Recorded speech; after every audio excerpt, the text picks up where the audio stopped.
அனைவருக்கும் வணக்கம்.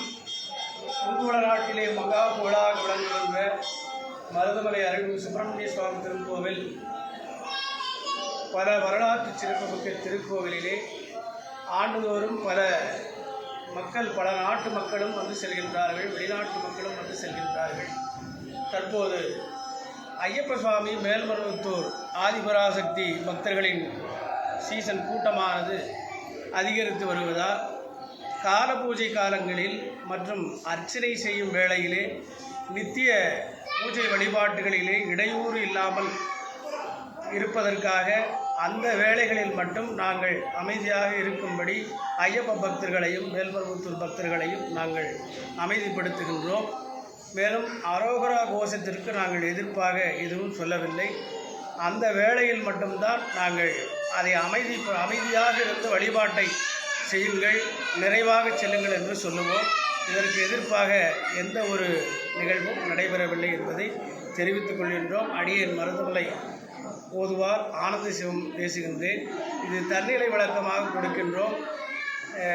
கால பூஜை காலங்கள், நித்திய பூஜை காலங்கள், அர்ச்சனை வேளைகளில் மட்டும் பக்தர்களை அமைதி காக்கும்படி சொல்லுவோமே தவிர அரோகராவுக்கு எதிர்ப்பாக நாங்கள் சொல்ல வேண்டாம் என்று அந்த வார்த்தையை நாங்கள் பிரயோகப்படுத்தவில்லை.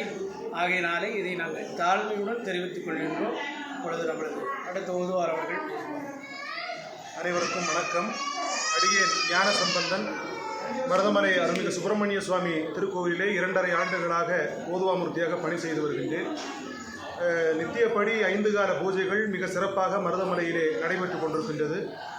சிவாச்சாரியார்கள் உள்ளே பெருமானுக்கு அபிஷேகம் செய்யும் பொழுது ஓதுவாமூர்த்திகளாகிய நாங்கள் அந்த அபிஷேக காலத்திலே பாடி வருகின்றோம். நாள் முழுவதும் நல்ல வழிபாடுகள் நடந்து கொண்டிருக்கின்றது. நாங்கள் பாடும் பொழுது பக்தர்கள்லாம் அமைதியாக இருந்து அந்த தெய்வ தமிழ் வேதம் என்று சொல்லக்கூடிய தமிழ் திருமுறைகளை, தேவாரம், திருப்புகழைகளை எல்லாம் கேட்பார்கள். ஆனால் இந்த ஐயப்ப சீசன், இந்த ஓம் சக்தி இந்த கூட்டம் வரும்பொழுது மட்டும் அவங்க ஒரு ஆர்வத்தில் கொஞ்சம் ஆரவாரமாக அரோகரான்னு உள்ள சொல்லும் பொழுது நித்தியப்படி நடக்கக்கூடிய வழிபாடுகளுக்கு இடையூறாக அது கொஞ்சம் எங்களால் பாட முடியாமல் கொஞ்சம் டிஸ்டர்பாக இருக்கும். குருக்கள்னால அடுத்தடுத்து அர்ச்சனை கேட்க முடியாமல் கொஞ்சம் தொந்தரவாக இருக்கும். அதனால் பக்தர்களை கொஞ்சம் அமைதியாக இருங்க, அரோகரா சொல்கிறதா இருந்தால் முன்மண்டபத்தில் உட்கார்ந்து அரோகரா சொல்லலாம் என்று நாங்கள் அறிவுறுத்துவோம். அதையும் மீறி பல ஐயப்ப பக்தர்கள் கொஞ்சம் ஆரவாரமாக அரோகரான்னு சத்தம் போடுவாங்க. உள்ள நித்தியப்படி நடைபெறக்கூடிய வழிபாட்டிற்கு அது இடையூறாக இருக்கின்றது என்பதை மட்டும் நாங்கள் சொல்லி அமைதியாக இருங்கிற வார்த்தை மட்டும்தான் சொல்லுவோம். நாங்கள் பாடல் துவங்கும் பொழுதும் முடிக்கும் பொழுதும் வெற்றிவேல் முருகனுக்கு அரோகரான்னு சொல்லி தான் குருக்கள் பூஜையும் பண்ணுறாங்க. நாங்கள் ஓதுவார்களாகிய நாங்களும் பாடிக்கொண்டு வந்து கொண்டிருக்கின்றோம். ஆகவே இந்த வெற்றிவேல் முருகனுக்கு அரோகரா என்ற வார்த்தைக்கு நாங்கள் என்றும் எதிரானவர்கள் இல்லை என்று எங்களுடைய தன்னிலை விளக்கத்தை பதிவு செய்கின்றோம். மேலும் ஐயப்ப பக்தர்கள், ஓம் சக்தி பக்தர்கள் தங்களுடைய செல்போன் மூலமாக மூலவரை படம் எடுக்கின்றார்கள். அதையும் நாங்கள் அந்த ஒலிபெருக்கியின் வாயிலாக சொல்லி அதையும் தடை செய்கின்றோம். தமிழ் முறை மந்திரங்கள் சொல்லும் பொழுதும், சிவாச்சாரியர்கள் அர்ச்சனை மந்திரங்கள் சொல்லும் பொழுதும் இடையூறாக இருக்க வேண்டாம் என்றுதான் நாங்கள் சொல்லுவோமே தவிர அதற்கு எதிராக ஒரு நாளும் சொன்னதில்லை என்பதை தெரிவித்துக் கொள்கின்றோம். சிவாச்சாரிய அவர்கள் பேசுவோம். திருக்கோயில் சிவாச்சாரியார் சேகர் சிவாச்சாரியார். இங்கே கோவிலில் வந்து நாங்கள் அரோகராக்கு எதிரானவர்கள் அல்ல.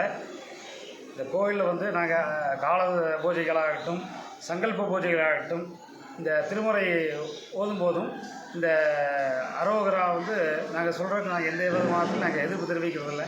என்றைக்குமே நாங்கள் வந்து மக்களுக்காகவும் அடியார்களுக்காகவும் நாங்கள் வழிபாடு பண்ணிகிட்டு இருக்கோம். அந்த வேலையில் அமைதியாக இருக்குன்னு சொல்லியிருக்கோம். நாங்கள் அவ்வளோதாங்க. பூஜை காலங்களில் அமைதியாக இருக்கும். முறைப்பண்டாரம் ரவி சொல்லுங்கள். வணக்கம். நான் மருதமலை கோயில் ரவிச்சந்திர பண்டாரம். இந்த மாதிரி பூஜை காலங்களில் ஓதுவார் பாடுற போது அந்த மாதிரி அரோகரா சொல்ல வேண்டாம்னு மட்டும்தான் சொல்லுவோம்.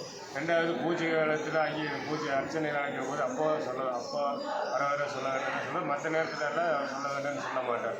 இதுதான் எதிர்பானது கிடையாது. அரோகராக்கு எதிர்ப்பானது கிடையாதுங்க. நாங்களும் அரோகரா சொல்லிகிட்டே தான் இருக்கோம். ஏன்னா அந்த பூஜை காலத்தில் சொல்லாமல் இருந்தால் போதும். கோயில் கொண்டாடுங்க. அரோகராக்கு நாங்கள் எதிராக எதுவுமே சொல்கிறது இல்லைங்க. கோயிலுக்குள்ளே வரும்போது அமைதியாக வந்து முருகன்கிட்ட நல்லா வேண்டிக்கிங்க. எவ்வளவோ தூரத்துலேருந்து வர்றீங்க, நல்லா வேண்டிக்கிங்க. கோயில் பிரகாரத்தில் போய் நீங்கள் அரோகரா சொல்லலான்னு சொல்லுவோம். மற்றபடி நான் பூஜை ஆரம்பிக்கிற போது அர்ச்சனை ஆரம்பிக்கிற போது அச்சேல் முருகனுக்கு அரோகரான்னு சொல்லிட்டு ஆரம்பிக்கிறோம். பூஜை முடிகிற போது அப்படித்தானுங்க. அரோகராக்கெல்லாம் எதிராக கிடையாதுங்க. உள்ள ஆலயத்துக்குள்ளே வரும்போது பக்தர்கள் அமைதியாக வந்து வழிபாடு செய்ய சொல்லி சொல்லுவோம். மேலும் வேண்டுதலாக வருகின்ற சக பக்தர்களுக்கு இடையூறாகவும் அவங்க அந்த சத்தத்தை ஆக்ரோஷமாக எழுப்புகிறாங்க. அதையும் நாங்கள் அந்த ஒரு விண்ணப்பத்தையும் வைக்கிறோம். மற்றபடி அரோகரா சொல்ல வேண்டாம்னு எந்த இடத்துலையும் நாங்கள் சொல்லலை. பூஜை காலங்களில் அமைதியாக இருங்கன்னு தான் சொல்லுவோம். இதை நாங்கள் தாழ்மையுடன் விண்ணப்பிக்கிறோம். திருச்சி